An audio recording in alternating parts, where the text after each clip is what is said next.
जय माता दी। आप सभी का एक बार फिर से स्वागत है हमारे चैनल प्रभु कृपया में। आज नवरात्रि का छठा दिन है, इसलिए आज हम सुनेंगे माँ कात्यायनी माँ की कथा।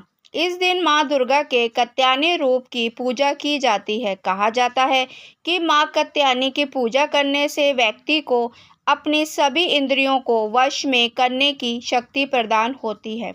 धर्म शास्त्रों के अनुसार माँ कात्यायनी ने ऋषि कात्यायन के घर पुत्री के रूप में जन्म लिया था। इसी कारण माता का नाम कात्यायनी रखा गया। देवी माँ की इसी रूप ने महिषासुर नाम के दानव का वध किया था। इसलिए माँ कात्यायनी को महिषासुर मर्दिनी के नाम से भी जाना जाता है।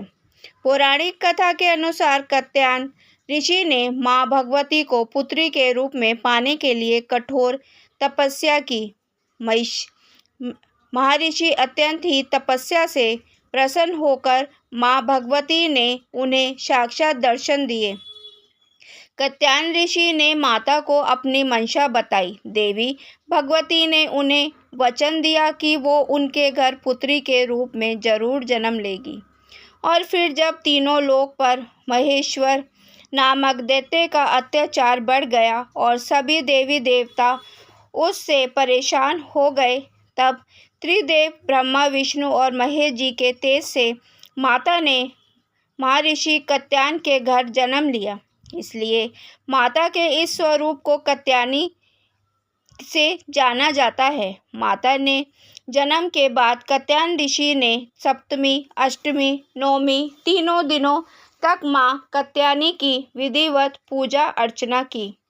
इसके बाद माँ कात्यायनी ने दशमी के दिन महिषासुर नामक दैत्य का वध करके तीनों लोकों से उसके अत्याचार को खत्म कर दिया। माता कात्यायनी का शरीर सोने के तरह सुनहरा और चमकदार है। यह सिंह की सवारी करती है। इनकी 4 भुजाएं हैं। माँ के एक हाथ में तलवार और दूसरे में अपना प्रिय पुष्प कमल लिया हुआ है। उनके 2 हाथ वह मुद्रा और अभय मुद्रा में है। माता कात्यायनी की पूजा करने के लिए सुबह जल्दी उठकर स्नान आदि करके नित्य कर्मों से निवृत्त हो जाएं। फिर देवी की तस्वीर को एक चौकी पर स्थापित कर दें। एक हाथ में पुष्प ले और माँ के मंत्रों का जाप करें। इसके बाद फूलों को माँ के चरणों में चढ़ाएं। देवी को लाल वस्त्र, 3 हल्दी की गांठें, पीले फूल और फल आदि अर्पित करें। माँ कात्यायनी को शहद का भोग लगाएं। इससे कात्यायनी माँ प्रसन्न हो जाती है।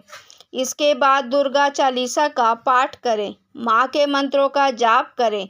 सच्चे मन से जो कोई भी माता की पूजा करता है, उसके जीवन में आने वाली सभी बाधाएं दूर हो जाती है।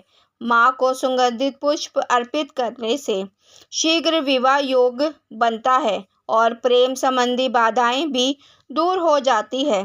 तो माँ के भक्तों, यह थी कात्यायनी माँ की कथा। आपको ये कथा कैसी लगी कमेंट करके ज़रूर बताएं।